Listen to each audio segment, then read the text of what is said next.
اعوذ باللہ من الشیطان الرجیم بسم اللہ الرحمن الرحیم واقسموا باللہ جہد ایمانہم لئن امرتہم لیخرجن قل لا تقسموا طاعۃ معروفہ ان اللہ خبیر بما تعملون۔ اور منافق لوگ اللہ کے نام سے کڑی کڑی قسمیں کھا کر کہتے ہیں کہ آپ حکم دیں تو ہم گھروں سے نکل کھڑے ہوں۔ ان سے کہو قسمیں نہ کھاؤ، تمہاری اطاعت کا حال معلوم ہے، تمہاری کرتوتوں سے اللہ بے خبر نہیں ہے۔ منافقین اللہ کے نام کی پکی قسم کھا کر کہتے تھے آپ صلی اللہ علیہ وسلم بس حکم کریں ہم جہاد کے لیے نکل کھڑے ہوں گے۔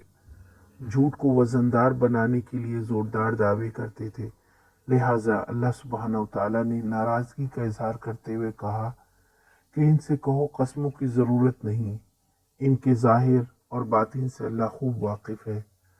دین باتوں سے نہیں عمل سے قائم ہوتا ہے، یہ طرز عمل دل کو بہلانے کے لیے کافی ہے، لیکن اللہ باتوں سے نہیں عمل سے راضی ہوتا ہے۔ آج کا سوال، اللہ تعالیٰ کس چیز سے راضی ہوتے ہیں؟